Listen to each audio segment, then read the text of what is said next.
Dan, here we are again. This is actually our third attempt of trying to get this video, but this one's going to be the best version. Yeah. Good morning, Joe. Morning, Dan. So me and Dan actually met around 10 days ago exactly today.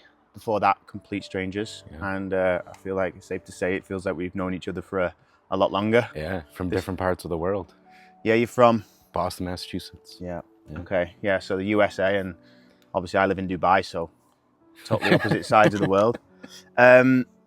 Now, me and Dan came to this retreat and this workshop for many different reasons, but like one of the things that sort of was most inspiring to me when we opened up on the first night, where we kind of just told everyone a bit about our story.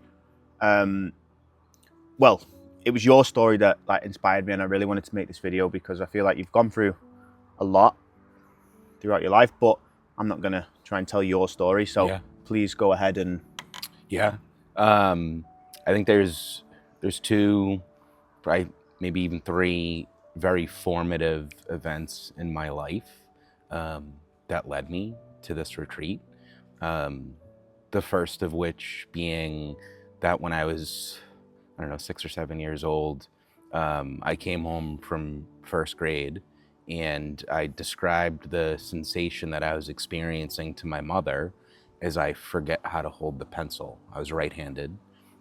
She took me to my pediatrician and he saw some right-sided weakness. So they sent me in for an MRI and they found a benign astrocytoma brain tumor. It's considered a low-grade brain tumor. So not, life-threatening, but it affected the use of the right side of my body, similar to that of a stroke victim. So I have residual right-sided weakness, both my arm and leg. And that was a formative event in my life. I've had 3 brain surgeries since then, when I was 7, when I was 8, and then again when I was 17. And I always felt, really quiet, really shy, off to the side. You don't talk to me, I won't talk to you. And it was really fear, because I was scared that somebody was going to notice that something was different about me. Wow. And that led me to alcohol.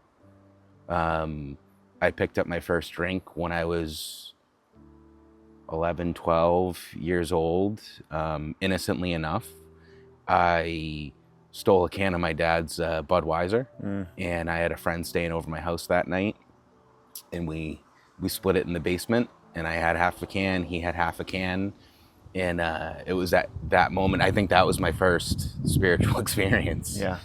When I realized that you could put a substance in your body and feel different. And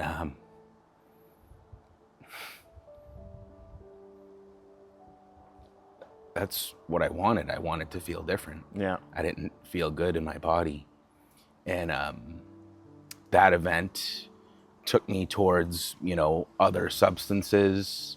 And those other substances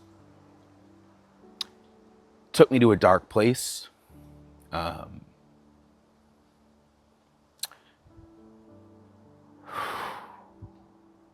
Took me to a place where the only thing that would stop the constant anxiety that was in the pit of my stomach was fantasizing about driving my car into a tree. And even at that, that's fear. Because I was scared of what other people were gonna think if I killed myself. So I wanted to make it look like an accident. Fast forward a little bit, I'm 23 years old. Alcoholism ruled my life. Drug addiction ruled my life. And through a series of events, I started to change. And I got into detox. And I got into Alcoholics Anonymous. And that changed everything. I started to feel okay in my own body. To feel okay. I turned my attention towards helping others. I went through the 12 steps in a very intense fashion. and continued on helping other men go through the 12 steps so that they could recover from alcoholism. The 12 steps are amazing. The 12 steps are really about helping other people, getting something to give away, and then giving it away. And, that for me equals sobriety. That was almost 14 years that I've been sober, and I still attend meetings. But a couple years ago, I knew deep in my soul that I needed more change. And I knew a girl from AA years ago, and I saw her Instagram, and she just looked so different. Like something had really changed within her, deep within her. Her eyes were bright. And I sent her a message, and she told me about psilocybin and about plant medicine. And I went up to Maine, and I did a psilocybin retreat. And that's where things really started to change. And, through a series of events, again, over a couple of years, I end up right where I am today. Man, every time you told me that story, the first night I heard that, like, I felt this wrath of emotion as well that came over me, because, I can almost, in some respect, like, maybe not to the extent of what you went through as a young child, where you felt like you were different, but I do know what that feels like. Now, I couldn't only imagine what it was like when, the right side of your body doesn't function, and you're just a confused child, like, why is this happening to me and not anybody else? Yep. Like, why did I get the short straw here? Like, why wasn't it like another kid? And when you said that, like, it just felt so powerful. And then being here on this retreat and this workshop, the fact that we've all kind of came together and been able to share our story and our journey, and like exactly what's led us up to this moment. This is exactly why I wanted to make this video, because I don't think people like truly understand. There are so many people that get so stuck. They get so stuck in their own mind, their own journey, and they just think like there's nothing good in this world. And I've seen that lead to so many suicides, and I'm sure you have yourself. Sure. And it's like it's like painstaking. It's like it breaks families apart. It cripples people, and to put this message out there to people who are struggling, and to people that might feel like they're on their sort of like last thread, and like they might just be one day away from just like just finishing it all, because they feel like there's no escape. And the message is so important, and people don't know like, oh, where do I turn to, right? And that's again why we're on this journey. We both discovered, you before me, like medicines of the world. I like to call them plant medicines, animal medicines. Yep. And I want to hear from you. What do you think specifically about these medicines changes the most for yourself? Yeah. I think we could approach it from a couple different levels. I think there's a definite spiritual aspect to these medicines. But I also think there is more of an academic perspective in what it does to change the brain. Yeah. For me, the biggest thing that these medicines have given me is the ability to stay in the present. Yeah. I'm no longer in the past, and if I am in the future, it's through meditation and positive thought. Mm-hmm. It's not through worry. Yeah.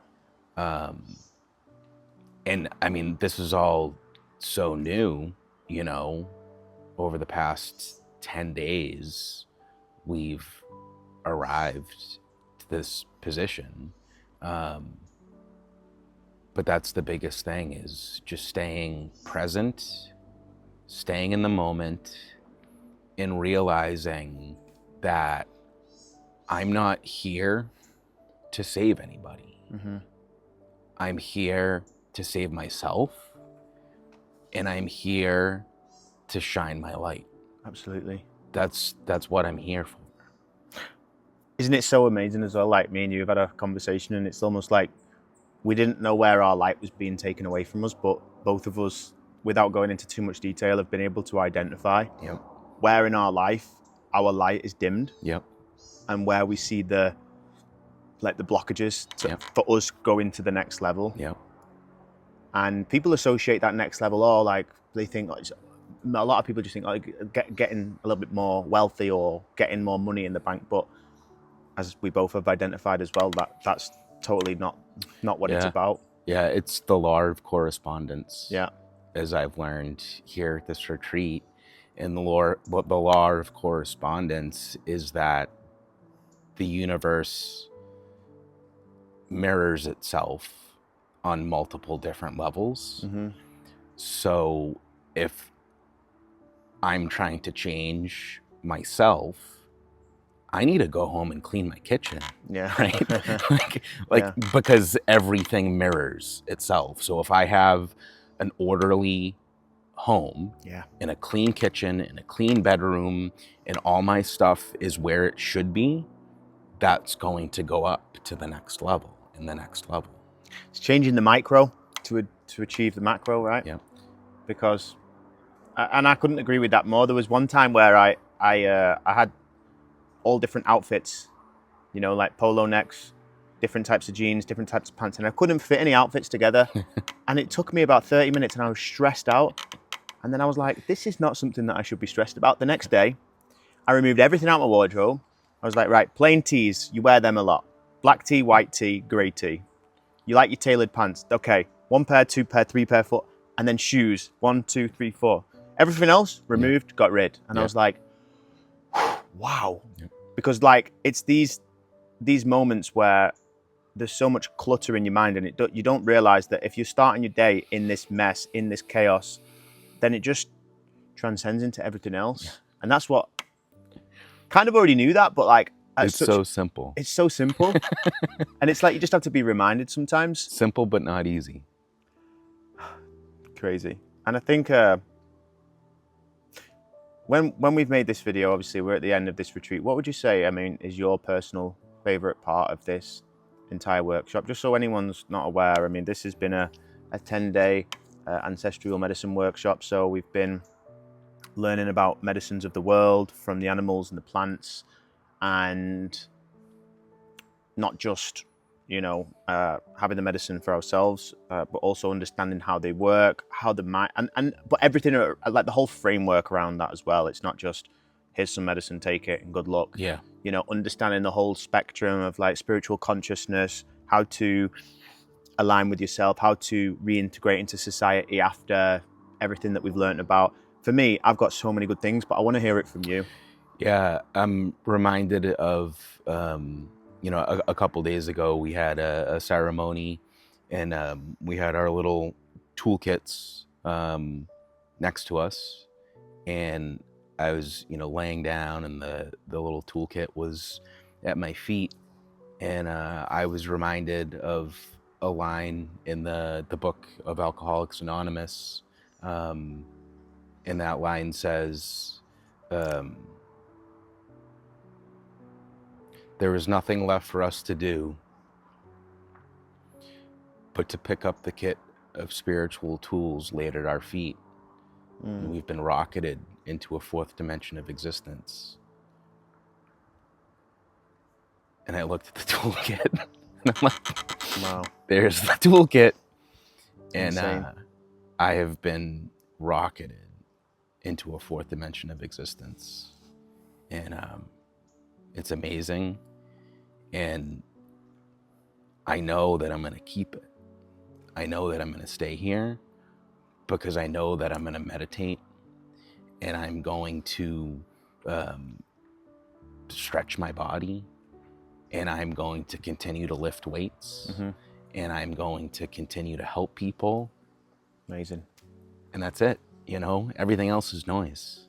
Everything else. Everything else is noise, man. That's it, man. It's such a profound experience. I mean, I came here especially,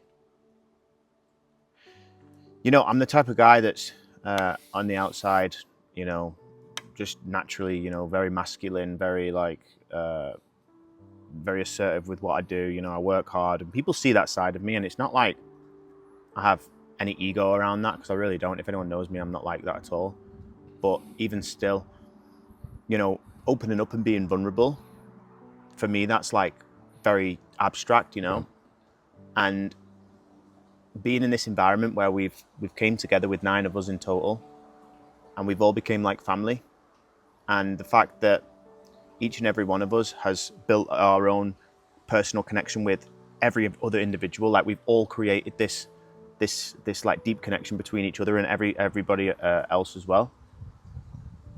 And I've been able to open up and be able to express or like bring out my inner emotion, which I think from, you know, moving forward, like in life, like it's so important to, I mean, it's called opening, like, you know, your femininity as well. Yep.